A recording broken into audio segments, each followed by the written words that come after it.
Hello guys, welcome to the Sportsman. Today we've got a bit of a preview for the Man City Liverpool game happening on Saturday lunchtime. We've got two special guests with us today. We've got Joe from City Xtra. Joe, how you doing? I'm doing good, yeah. And representing the red half, we've got Steve from RedmenTV. Steve, how you getting on? I'm good, mate. Yeah, I'm in enemy territory, aren't I? So you're the away side for sure. Yeah, here. Definitely am, yeah.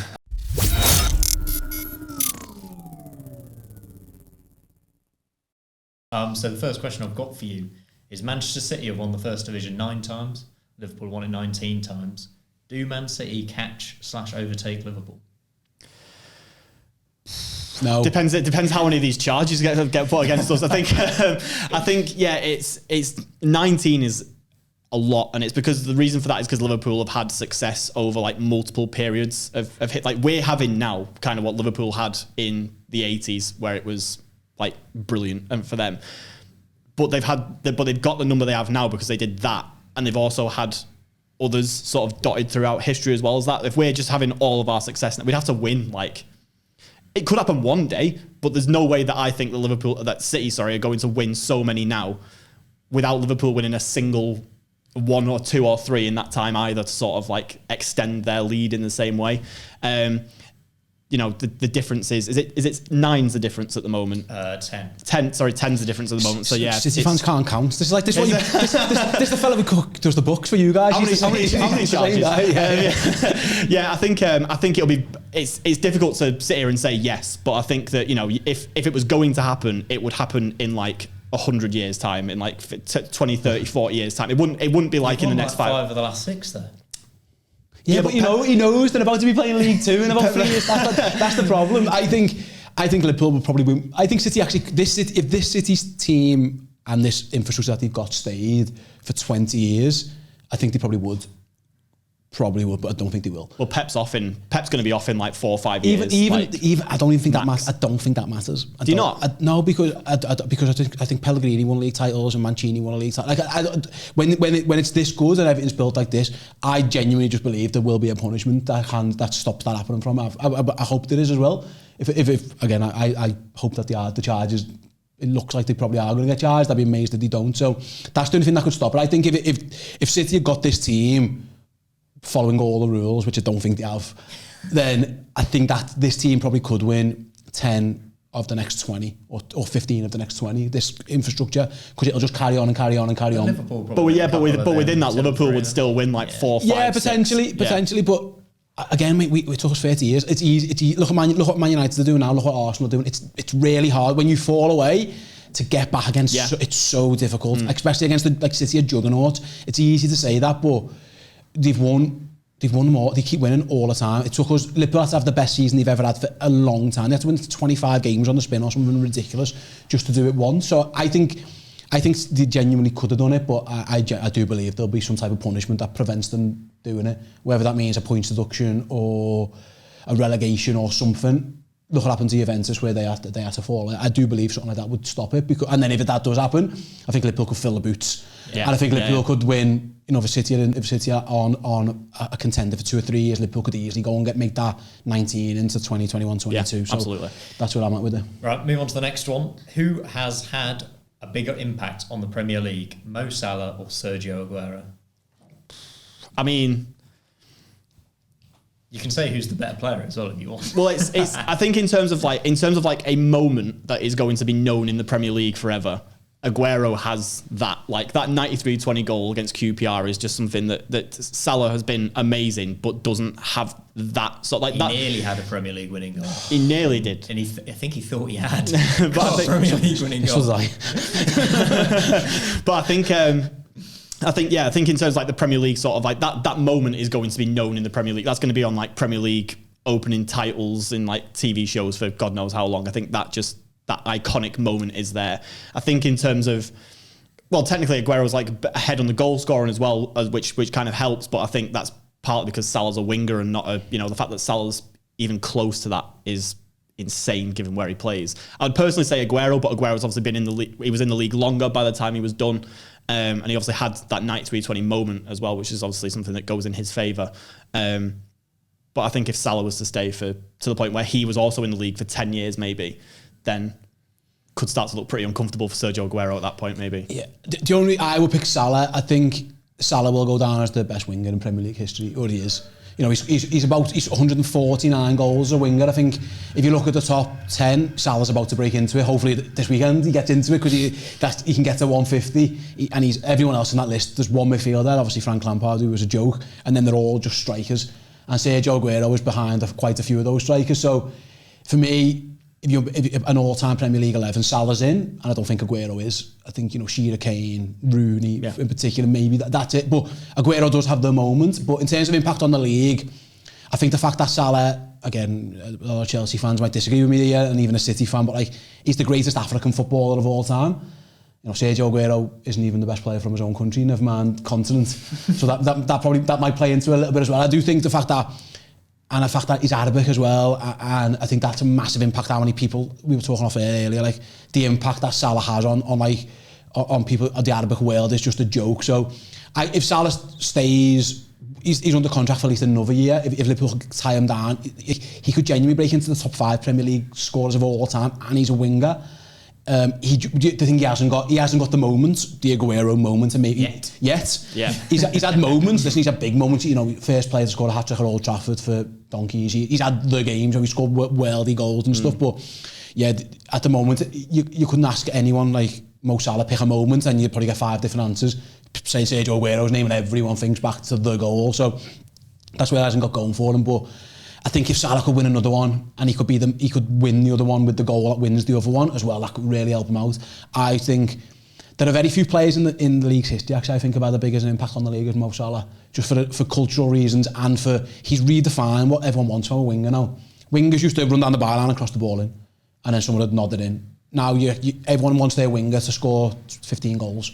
20 goals. That's never been a thing before. It just wasn't.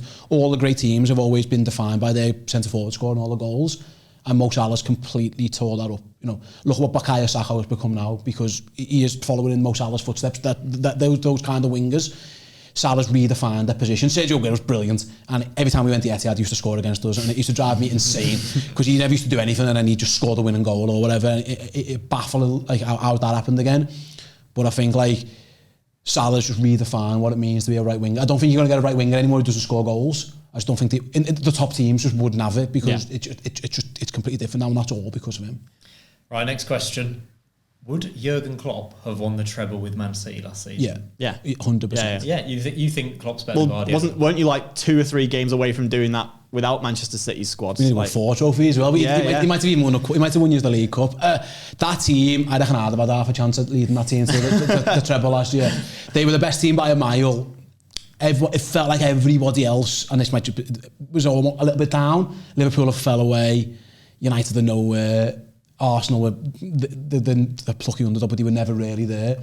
It was only the Europe thing that might, but like I think Jurgen would have won the treble with City last year. I think they had the best team. Yeah, I think Pep's amazing, don't get me wrong, but I think that team that City were able to put out, I think a lot of good managers would have won a treble with that team, especially in the league. And the way even Europe felt a little bit down, like it didn't feel like Madrid were Madrid anymore. It just felt like everybody.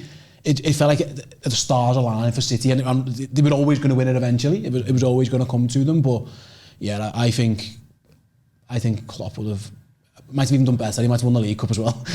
I think for City, couldn't beat Nathan Jones. Yeah. Klopp would have had Nathan Jones. Honestly, Nathan Jones being the only guy who stopped City from winning all 4 is terrible. I think I've always thought, probably a bit controversially, that a manager. Another top manager that isn't Pep would have probably won the Champions League sooner than Pep, because I think there was definitely a couple of years in there where he really it became a bit of a joke that he would overthink it when it came to the Champions League, and for me, he definitely did for a certain amount of time. But I think in Europe last year, I don't think it was as much of a case as everyone else being down, as City had just like stepped up. Like the stars definitely did align in terms of City's squad. I think we already had like a team that had been winning so much without a striker, and then you just plonk Erling Haaland into the middle of that, who can score goals for fun, and then that's just it. Then it's just you already had basically the nucleus of the whole team there anyway, and you've just gone, right, here's a 50 goal a season striker, have at it. I think Jurgen Klopp definitely would have won a treble with him last season. I just think he's one of the few managers in the world who I put on. He's probably the only manager in the world who I put on like the same level as Pep. Really, I think he's also capable of doing that. And I think, like I said earlier, the fact that Liverpool came close to their own treble or quadruple even is, if you could do that with Liverpool's team, which even the year that you did it, I didn't think you were like the best team in Europe or the Premier League at the time. But the Klopp factor got you over the line, which is, well, got you nearly over the line. But that's the level of manager that he is. So I think if you gave him City's squad last year and said, go and win every trophy that's available to you, I think he'd probably do it. Great. So now we've established Guardiola's rubbish. That's on to the next one. Fraud, yeah. That's not what I wanted to come out of this. The last big question I've got for you: are Manchester United still the biggest club in England? No. I find it really difficult to sort of talk about like big clubs, because I feel like what Manchester United fans define as a big club is different to what most other people call a big club. Like, I think if you want to just go off your commercial income, which then it's you guys, which even now it is Manchester United. Yeah, it's definitely you guys. You got more. You say more than Real Madrid. Correct. Have you seen the books? It's mad. That guy fiddling them. Isn't it? It's mad what winning a treble does for your income. City, it's. I think it's a case of, like, for Manchester United, they're a club that have got fans like everywhere, and in that sense, on the fan base level, I would probably say they are the biggest club in that sense, but I think there's so much more to being a big club than just that. Like, if you have that massive fan base, but you haven't made the top four in like 3 of the last 4 years, and your stadium's falling down. Your stadium's falling down.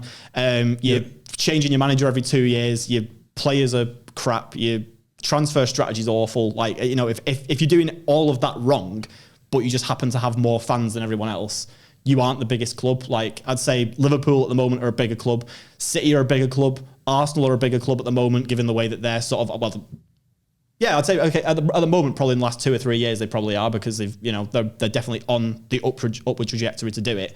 I just think that Manchester United are kind of very much on the decline.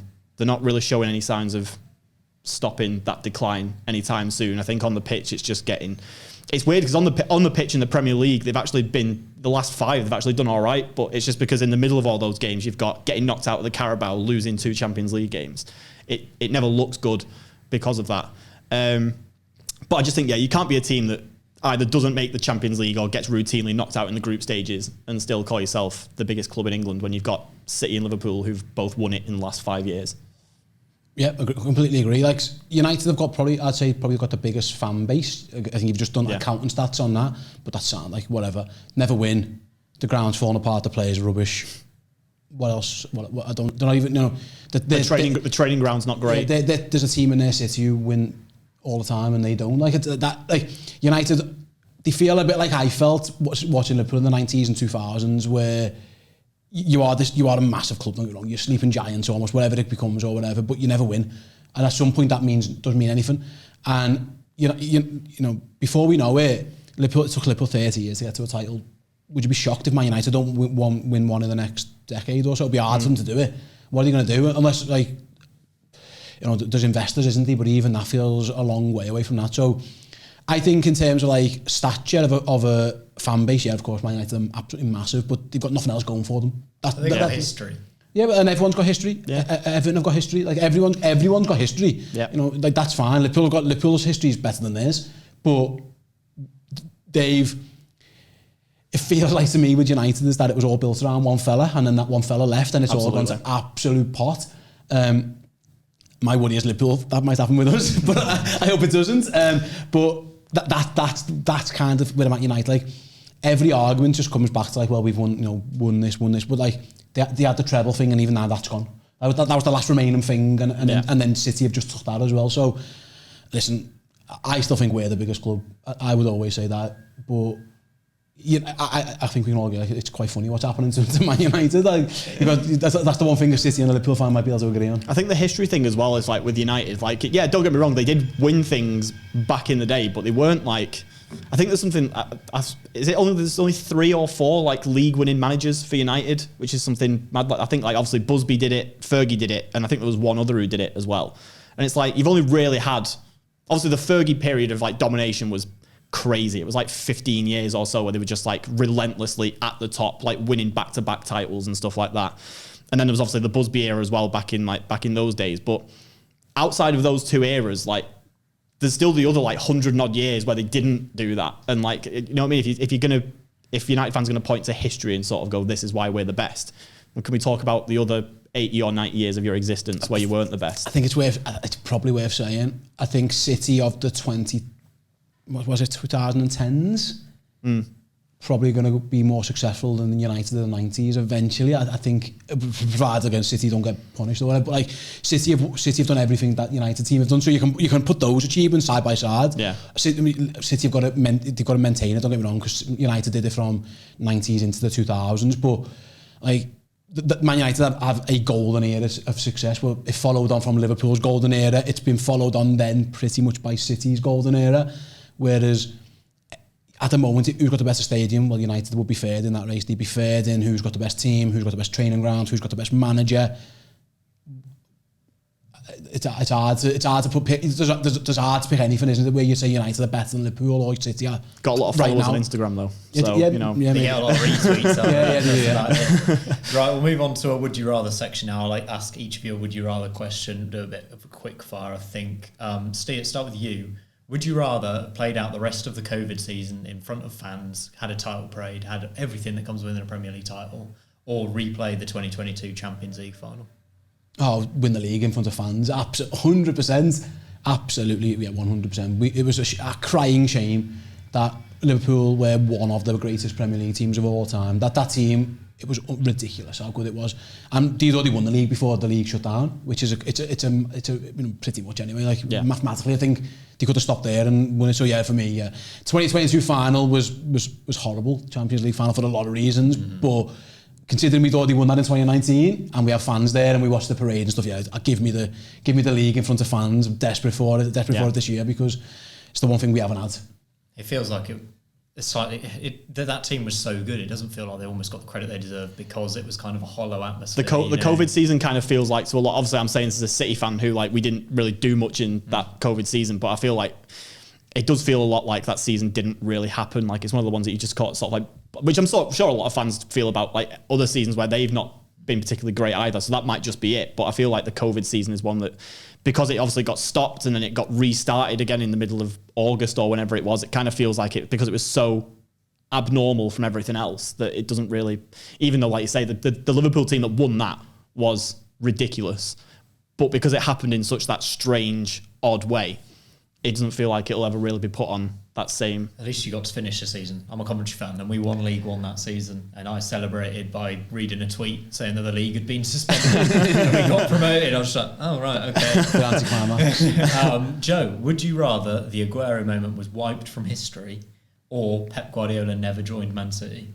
Oh God. Sorry to give you a bad one, but that's awful. Quite positive. I think so. If the Aguero moment's gone, have we not won the league? I don't know. The Aguero moment, he doesn't score that goal, but you still get those 2 minutes with another striker up front. God. So I'm not backing us to win that then. I would have to say the Aguero moment, because I think that in itself, sort of winning that first Premier League title, is what led everything else to follow kind of like afterwards. It might not have been Guardiola who came in and sort of and don't get me wrong, I know that you've mentioned that a lot of managers could do what Pep has done given the resources we've got, but I think the reason why we've been so dominant in the last 5 or 6 years is Guardiola. Like there isn't, for me, maybe Klopp as well, but there isn't another manager who could give us that success, even with the squad that we've got. Not that consistently and that sort of regularly, but I would back our chances of doing that a lot more if we had won that first title in 2012 and everything that leads up to it, rather than just Pep walking into it. Mate, as someone who's never had that moment, it's the best, honestly. That's you've got to. There is no singular high that is greater than that. I always thought, if Liverpool won the league, that's how they'd win it.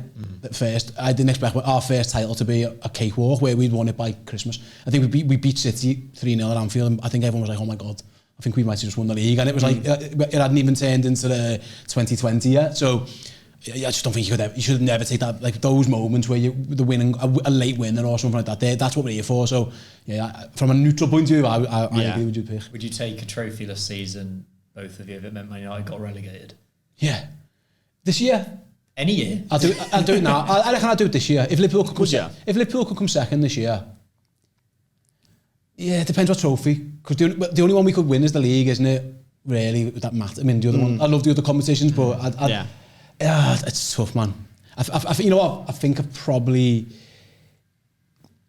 I would swap an FA Cup or a League Cup or a Europa League win for them getting relegated. If it was the Premier League, then no, I'd want to win the league. But if City are going to win the league and we don't win those other cups with United get relegated, I could just about stomach that. I nearly got it last year with Everton. Liverpool were rubbish and we nearly got rid of Everton.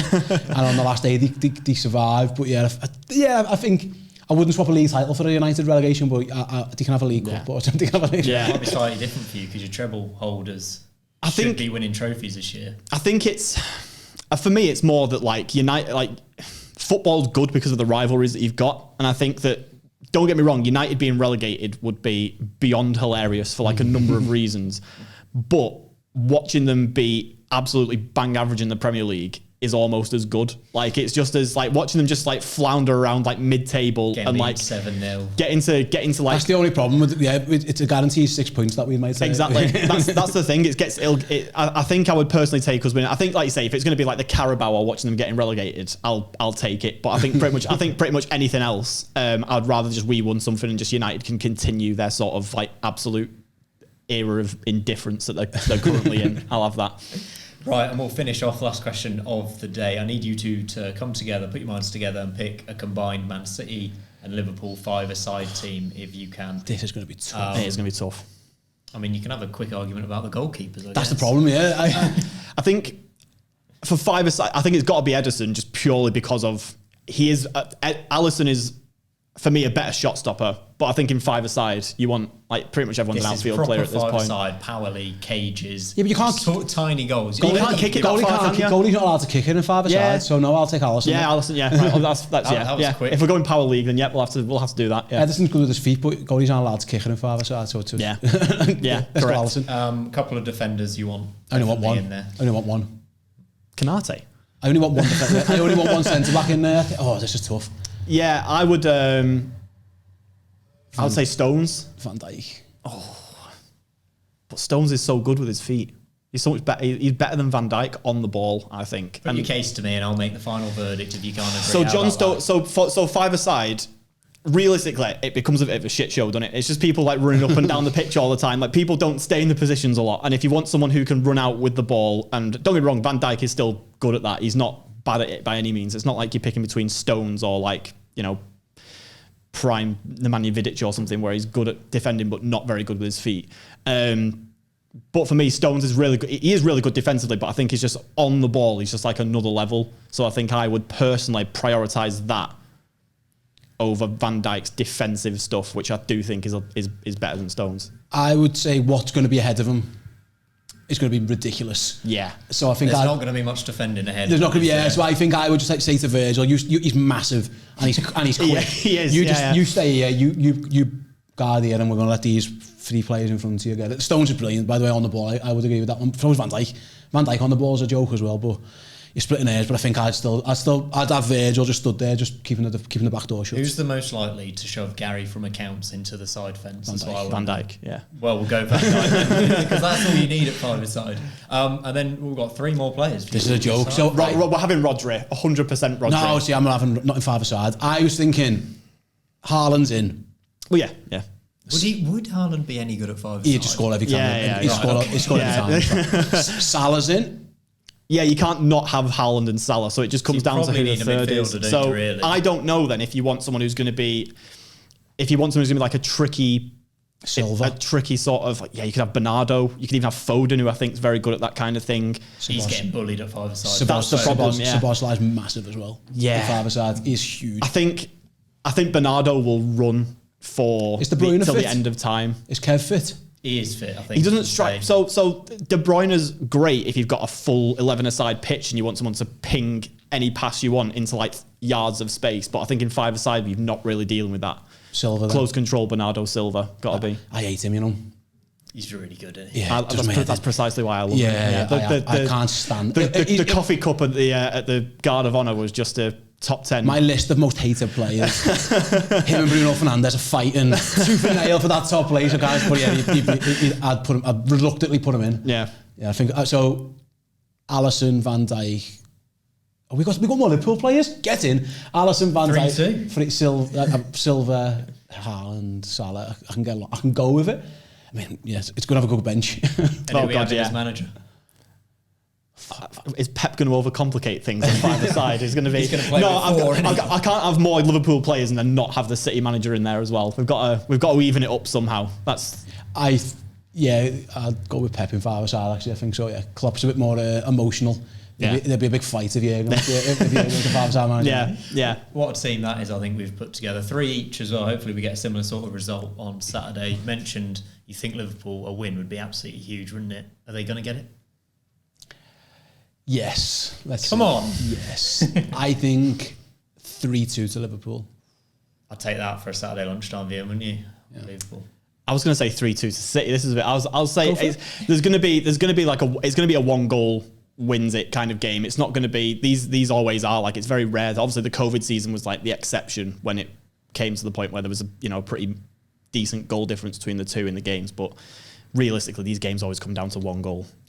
I just hope, and again, more from a Liverpool point of view, if you guys want to get someone sent off, feel free, but like I hope that's happened in a lot of big games in the Premier League this season. There's been a lot of I don't want it to be defined by a VAR. If he read cards, where it's like, is it a red? Is it not? We've seen a lot of big games ruined by that. Listen, if Erling Haaland wants to lay an elbow on someone and get himself sent off, I won't say no. But I hope, like you're saying, we come away from Tottenham and it was like an iffy, is it a red? Is it not? And then I hope there's none of that in it, because that Liverpool needed to be 11v11. Listen, obviously, if we go down to 10, we've got no chance. Like, no one could play against City with 10. I think it'd be really tough. But that is the thing. Like, we've noticed more in these. There's a lot more sending offs happening across the league anyway. Which obviously the VAR stuff is red cards used to be a major event. Now it seems like every other game seems to have got one. So I hope that doesn't happen. And if it doesn't, then it could be a really, really close game, a really good one. If that does happen, like I say, which is, I wouldn't bet against it given what's happened this season. Then that neutral spectacle that you mentioned before could be ruined either way, really, because you don't want to go down to 10 against either of these two sides. You'd be in for a hard afternoon. Yeah,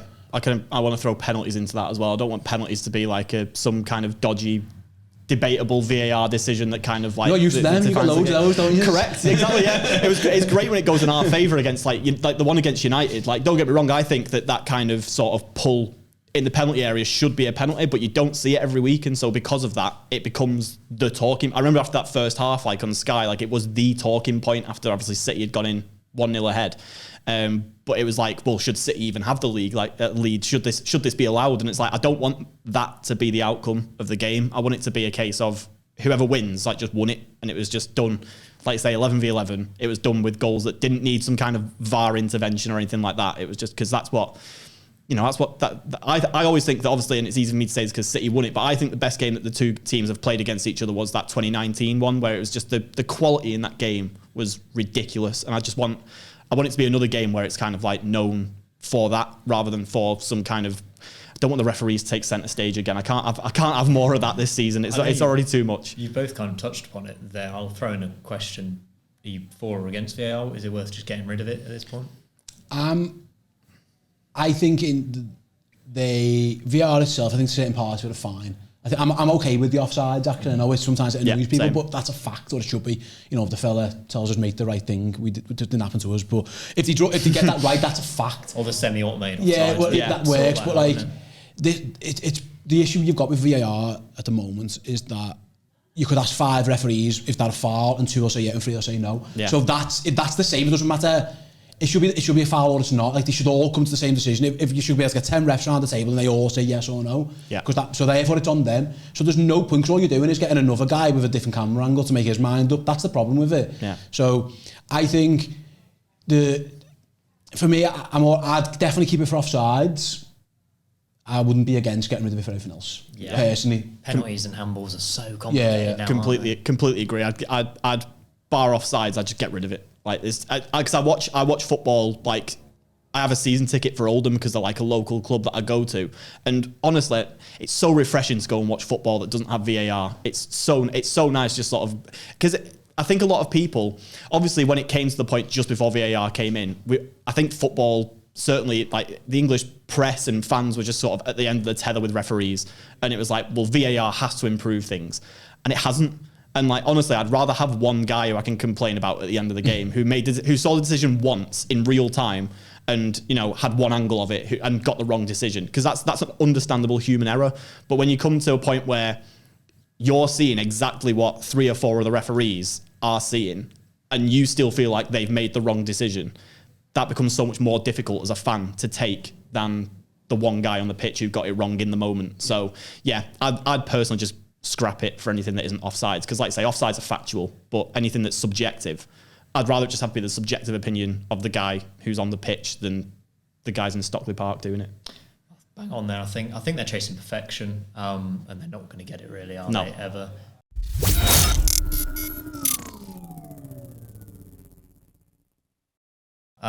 Talking of a club that's far from perfect, we're going to do a bit of Premier League chat now. And Everton Football Club have been deducted 10 points. You must be quaking in your boots. You must be absolutely. Yeah. We'll get to that. Steve. Yes. Fair punishment or not for Everton? Obviously, your City.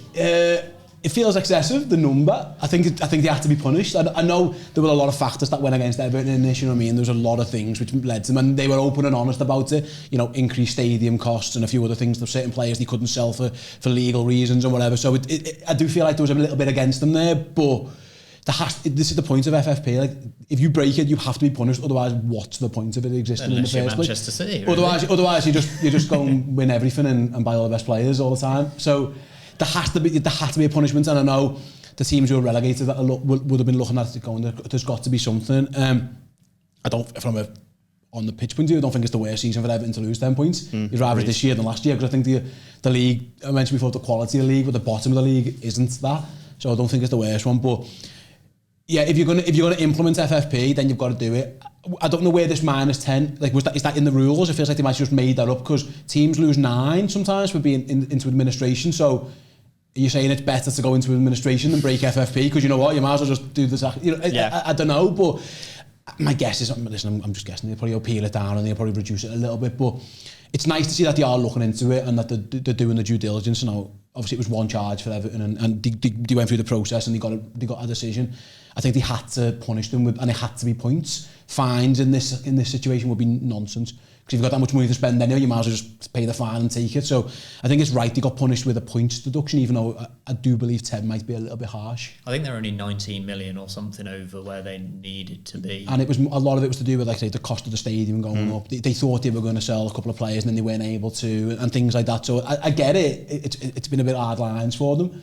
But on the flip side, they spent like £15 million on Neil Maupay, so that's on them. That's what you get. They chose to make that decision, so they could have just not done that and made only £4 million over it or something. So it swings and roundabouts. But if you're going to implement it, you've got to implement it properly. Otherwise, everyone will just break it. So I think that does have to be a points deduction. 10, I just don't know where they got 10 from. Like, is it written down somewhere that it's 10, or is it just made up that it's 10? Because if it's 10 for every charge, Islot will be playing Manchester Conference League North in about 5 years' time. That'd be a lot of fun with Haaland, to be fair. You're playing Oldham, you'll have your season ticket. Exactly, yeah. Go watch them. Correct. Getting a bit twitchy over the Everton punishment? No, honestly, I know so little about the 115 charge. My sort of... A lot of people have got a lot of things to say about the 115 charges, despite ultimately none of us really having any idea of what it all came about because of the leaks that came out from the Spiegel leaks that sort of like were the illegally obtained documents that kind of like got out there. And obviously the Premier League have seen something in that where they've wanted to investigate. And obviously through that sort of look at things, they've decided that there are 115 things to place at Manchester City's feet as a result of that. It kind of feels to me that they've just thrown 115 at Manchester City, because there's no way, like, nobody can overturn 115 charges. Like, it's not possible. Like, so no matter what, City will be got on like 5 or 10. It just depends on what the severity of those 5 or 10 are. And as someone with absolutely no knowledge of the sort of legal side of things, or with no sort of like knowledge of, I've got very bare minimum knowledge of what FFP is actually about and what it's for, because I watch football because I want to watch football and not look at finance spreadsheets. I think that's like, it's difficult to really predict what's going to happen and how it does compare to what Everton have had, because I think a lot of it is kind of the sort of the broad idea of it seems to have something to do with sponsorship coming from, or at least that's the main thing that's sort of been thrown at City, that sponsorship has been coming from Sheikh Mansour via some other, allegedly via some other means, like through other companies and stuff like that. But if the club are confident that they can account for that, and if the people who are in charge, we all forget that people got very giddy about the UEFA FFP charges a couple of years ago, and that turned out to be just nothing. Like, we got fined because we hadn't cooperated very well, but I think ultimately at the end of the day, the club were very confident that they were going to overturn that. By the sounds of things, the noise coming from the club has been very confident on this as well. I don't know, obviously, without knowing fully what the details of the charges are and what the details of where the club are getting their numbers from and where the Premier League are getting the evidence from, I don't really have any idea. But no, I'm not. I didn't look at Everton's point deduction and go, oh God, we're going to be playing in the National League in a few years' time.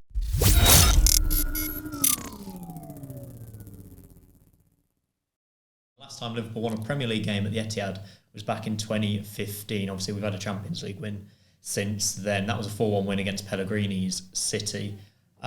What makes City so good at home in these sort of games against title rivals?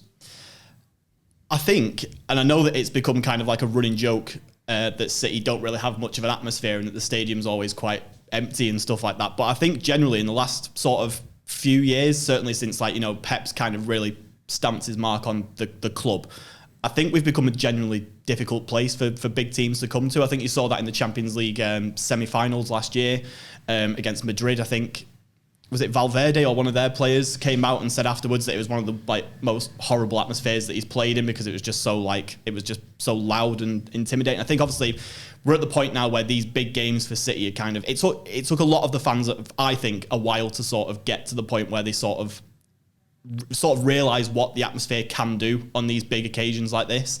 Certainly since we've become the sort of top teams that I think when Pep came in and we had that 100-point season, a lot of fans, I'm probably going to speak in quite out of this, so this might not go down very well with a lot of City fans, to be honest, but a lot of fans kind of just expected to turn up and just be served up a win by the team, and that has its effects on the atmosphere and sort of means that fans kind of take wins for granted, and if anything that is not winning becomes a bit of like why aren't they winning sort of thing. But I think now we're at the point where the club, certainly when you've had the sort of the big Champions League nights that come into it, and obviously the title deciding games against Liverpool, particularly 2019, that was a time when the atmosphere really came alive and played a huge part. And I think since that game in particular, fans have cottoned on to the fact really that in these big massive games they can make all the difference. And I think that's where we've seen it really coming. So I think the atmosphere has been a large part of why City have been a really difficult place for big teams to come to recently. Obviously, the inverse is true as well. Like, if this was at Anfield, I'd be here predicting probably a loss for City, because I think that's exactly what Liverpool fans have got at Anfield. And I think City are in the process of kind of turning the Etihad into somewhere that's similar in a lot of ways, just with the way that the atmosphere can help to turn a result. But I'm still shocked that it's been since 2015 since you've won a league. It feels like every Liverpool game, I don't know if this is just because of obviously the context of the recent games we've had with, usually feels like these games decide a title, doesn't it? I mean, obviously not so much the last 12 to 18 months, but generally in Pep's time here, it has very much felt like that. But to hear that we've actually got quite a good home record against Liverpool is a bit surprising, to be honest, because they always feel like really they never feel like games where it's like, oh well, we've got a good record against these, so we'll win. They always feel like really sort of horrible tight games that you don't really look forward to. So yeah, I can only really put it down to sort of the atmosphere that we've kind of managed to make for ourselves in the last sort of 4 or 5 years. So you got a response to that? Is it a tough place to go? One of the toughest places to go in the Premier League? They've got the best team. That's probably what it is. I'm not quite sure. It's not because of the atmosphere. I don't think so, to be honest. I mean, I've been to City a few times. It's not the most intimidating. I don't think it's that, to be honest. I think we saw in the COVID season, actually, I think City and Liverpool, on a neutral field, City have probably got the better team. I think actually the inverse is true, is that when City come to Anfield is the leveller, and it brings Liverpool up a little bit, and maybe it knocks City down a little bit of a peg as well. I think that's what happens. So I think on home, the City are usually have got the better team than Liverpool more often than not. It's usually quite close, don't get me wrong, but City usually just have the edge. So when they play at home and there isn't that Anfield factor to worry about, more often than not, that probably is what gives them the edge. They tend to have got better players, better squad, or at least, maybe not always better players, but like more depth and stuff like that. I think only recently now Liverpool have started getting a bench what you can almost compare to Manchester City's. It's been a while since Liverpool could look at their bench and bring on like absolute game changers. Even when we were at our absolute best, you know, winning the leagues, it was usually the same 11, 12, 13 players. So I think that's probably got something to do with it. But yeah, I don't think Liverpool are intimidated going to the Etihad in terms of the atmosphere and stuff. I don't. I think they've got City are just a really good team. You know, 2015, since then, there's been, you know, really tight games. There's been, you know, John Stones clearing the ball off the line by a millimetre. We've had a red card there, which kind of ruined that game when Sadio Mane kicked Ederson in the face. They have been tight games. Usually Sergio Aguero had a bit of a say in quite a few of them as well. He had a good record at the Etihad. And again at Anfield, he didn't do anything. It was just, it does feel like if we play City at Anfield 10 times, we'd probably win 8 of them. And then we'd play at the Etihad and we'd probably lose 8 of them. There is definitely a factor in this. And for me, looking ahead, one of the things I've always said about the Liverpool City thing in the title race is that you can't really rely on too many other teams to do you a favour against City. It very rarely happens. So we do need to go to the Etihad and definitely not lose. You know, if we can come out of the 2 games against City, having beat them at Anfield and drawn at the Etihad, I think you'd bite your hand off that every single time. It just so happens that we've often gone there, like I say, and just often close games, but City have tended to edge it. But you know, that first game that you mentioned, 2015, that was Klopp's first game, I think, against City away. Since then, we beat them in the Champions League, of course, a big game there. But other than that, it has been really difficult for us. This is definitely by far the toughest game anyone plays, you know, going to the Etihad. So I think if you ask most teams, you know, what's their record like at the Etihad, I don't think you get many who say they've won there too often. It seems to be Crystal Palace, Man United and Southampton are the only teams who can tend to get something there. So I think everyone will be in a similar boat. But yeah, I'll be honest, I don't think Liverpool players and fans are intimidated going to the Etihad. But I do think that you lose that advantage of your fans. You know what I mean? We definitely, Anfield definitely impacts City. I'm not quite sure the Etihad impacts the Liverpool players too much, but maybe it gives the City players that extra boost. I don't know. Not just in these particular games though. At Anfield this season, Liverpool won 6 from 6 in the league. Away from home, it's only 2 from 6. Yeah. Can you explain? Is it literally just these sorts of players are struggling on the road, or is there another tactical reason for it? Like I say, I mean, I think if you look at the actual fixtures for the start, you know, the games that they got beat at Spurs, which we all know what happened at Spurs, absolute farce. They drew at Chelsea, which again isn't the worst result in the world. They drew at Brighton, which probably isn't the worst result in the world. So it's only that Luton one's the stinker. Don't get me, that's the bad one. The other ones really aren't horrendous results. So I don't think it's been too much. But last season in particular, the away form was a real issue. And this season so far, again, we played okay in quite a lot of those games. The Luton one was the exception. So I don't think it's anything to do with the players or whatever it is. I think the fixture list hasn't been amazing. But against Luton was a really poor performance on Liverpool. They should have lost, really. In the end, you take the point and run because they really should have lost that game. So I don't think this season is the same as last year. I don't think it's a mentality thing. But it's not getting easier this week. You know what I mean? Like it's not going to get any easier before it does. So fingers crossed, once we've got the City game out of the way, the fixture list tends to open up a little bit for Liverpool. You know, they've got some big games coming up in December, but they're at home. So they've got United at home, they've got Arsenal at home, and obviously then City, Newcastle, Chelsea, Spurs will all have to come to we'll all have to come to Anfield. Forgetting who you're supporting. Yeah, we'll all have to come to Anfield, which again bodes well in our favour because that is the one thing under Jurgen Klopp. You know, bar the COVID season where it was a bit of a shambles, Liverpool's home record under Jurgen Klopp has been absolutely unbelievable. For sure. Haaland's on 13 Premier League goals already. Salah's already on 10. Is there a chance we get a bit of a golden boot race this year, or is it going to be Haaland clearing away? I mean, it feels like Salah's like... I mean, I don't know what happened to Liverpool if he got injured for a couple of months. I think it's crazy. Is he got a goal or assist in like every game so far? I think, yeah, it's pretty much. It's mad. I think he's, because as well as being obviously the top goal scorer, I think obviously Haaland's the guy putting the ball in the back of the net for City, but Salah's doing that for Liverpool and also creating all the chances for, well, not all the chances obviously, but you know, a lot of the chances for Liverpool, creating a lot of the goals that are going in from as well. Like it's you know, it's mad what he's doing for them, and I think it could definitely lead to a sort of golden boot race. I think you'd be silly to look at Salah with the sort of record he's had in the league in the last few years and sort of say otherwise, because he's an unbelievable player. He's like he's definitely got a shout for being in sort of the all-time Premier League 11. Salah, it's just the way that he's been. I think the thing with Haaland is that he's got 13 goals, and that's great. But looking at some of the games that he's played, certainly in the first month of the season, you could probably look at 2 or 3 chances every game that you'd look at and bet your house on him scoring that he missed. And I think the Sheffield game in particular was one where he had like literally 5 chances to score, and he got the header in at the end. And you could sort of see from the look on his face when it got in, he's like, oh, thank God I finally put that one away. And I think that's kind of, you know, this not title race, sorry, this Golden Boot race could almost be dead and buried by now if sort of peak Haaland had been on it from game 1.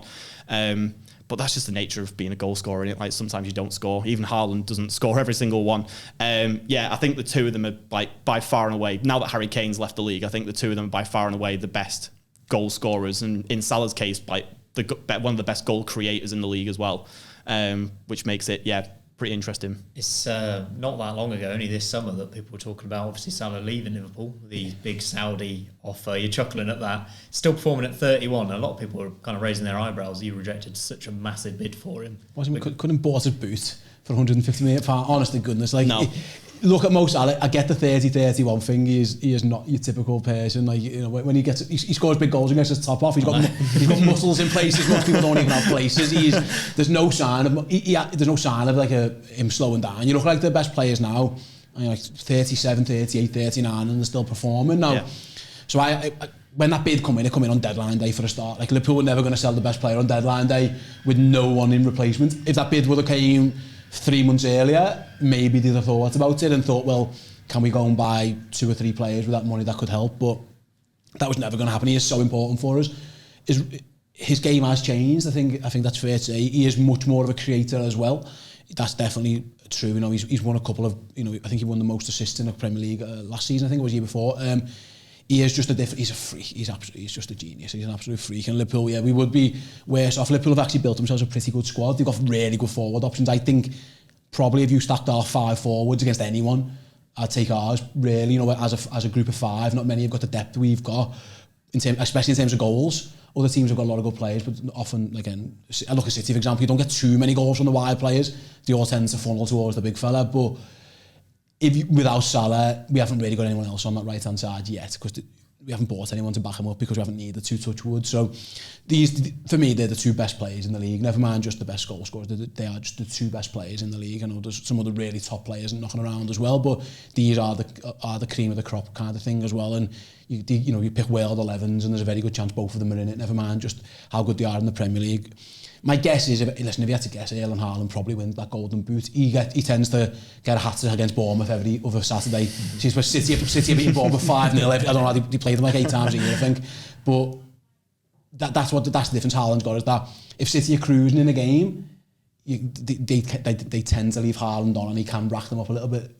Where Salah plays, if Liverpool are cruising the game, which hasn't been too often really, to be honest, they tend to look after Salah a bit more. They'll say to him, you just stand over there. It's hard for him to just be in the middle of the goal. So Haaland, for me, I'll be honest, Haaland's the greatest finisher I think I've ever seen. He's a joke. He's an absolute joke. And if you give him a chance, he scores it.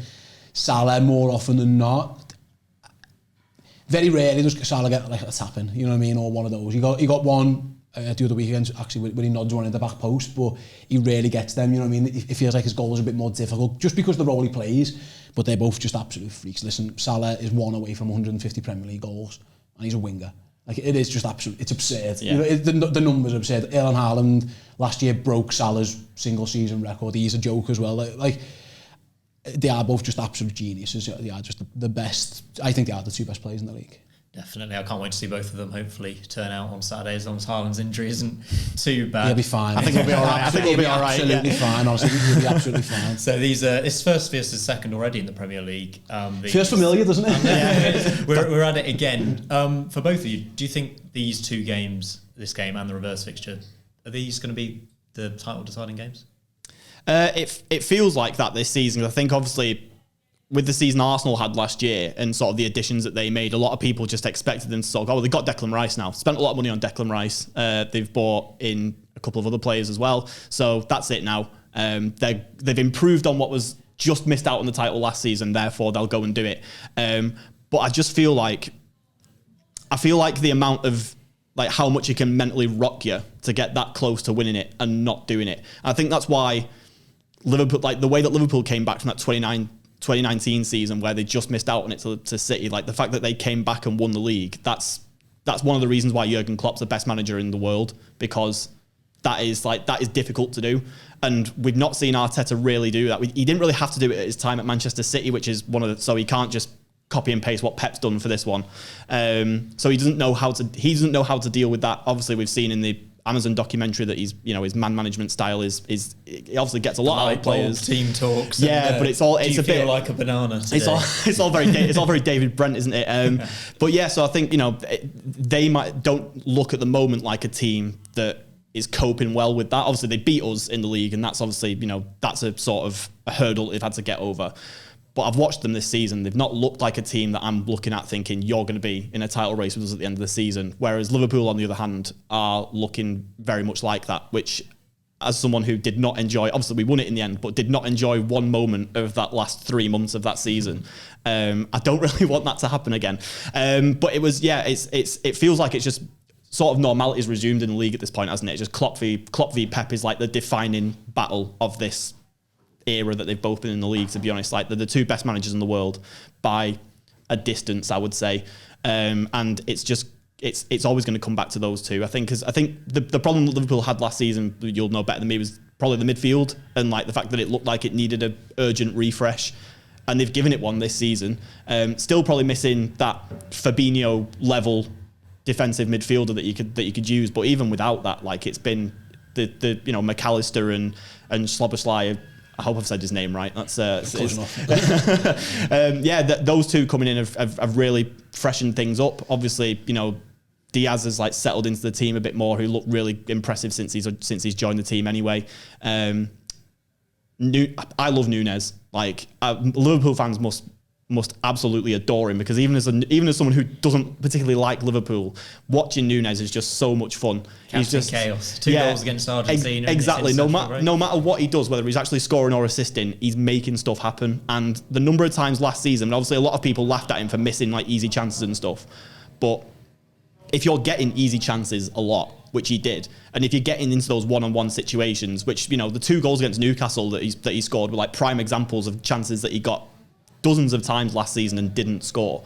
And that's kind of the level where he, if he can get those chances consistently and get to the point where he is scoring them consistently, because even now he's still a way away from being that sort of top level finisher.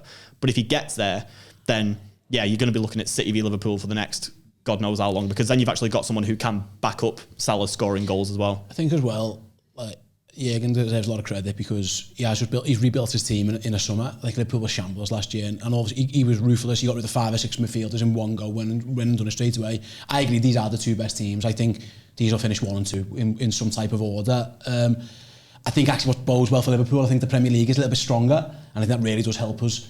It's relentless, 97 points and not winning the league titles is just ridiculous. Like, that should never happen. If you get 97 points, it should give you something. You got absolutely nothing from it. So we need a stronger league. We need Arsenal to be able to take points off City. It used to just be Tottenham. Tottenham was the only ones who really be able to do it. We need that, So I think if the league gets one on 96, 97 points against probably Man City, but if you can get it closer to 85 to 90, 91, then that brings Liverpool right into the mix. And I think with the Premier League, everyone has pretty much got a goal scorer, and every game pretty much, especially away from home, can be quite difficult. City have found that a couple of times already. We've certainly found the same. I think that does help us. I think that's an advantage to us. It's so exhausting being in that title race with Man City. It's so exhausting. And Arsenal found it, and you mentioned before about the title race, it wasn't a title race. It wasn't. Arsenal got to the start line and then full started. It was miles by the end. City romped home easy. We need a few teams to get to that point already. So if Arsenal are good and Spurs are good, if Newcastle, Chelsea, or whatever it is can be a bit better, I think that does bode well for Liverpool, and then get City into that dogfight. And again, you've got to think, if it happens again and again and again, at some point we've got to be able to pip them to it at some point. But to go back to it, you are right. Liverpool needs to get out of I think I mentioned before, we want teams to do favours. You can't rely on it. We need to come out of the 2 games against City with a net positive. If they beat us and we beat them, then you're relying on the rest of the games and you're relying on other people. I think Liverpool need to take matters into their own hand a bit more. You mentioned, if we'd have won one of those games at the Etihad in any of those 3 seasons or whatever, then we would have been the champions. I know it's easy saying that, but yeah, it's about time Liverpool again, go to the Etihad and do something. Again, if it means listen, a draw's a decent result, but if we can go there and win, it's massive. You know, go above them, and then they've still got to come to Anfield as well. It could be absolutely massive. Thank you both very much for joining me. Thanks for your time this afternoon, and hopefully we get a cracking game on Saturday afternoon. That's it from us, and we'll see you next time.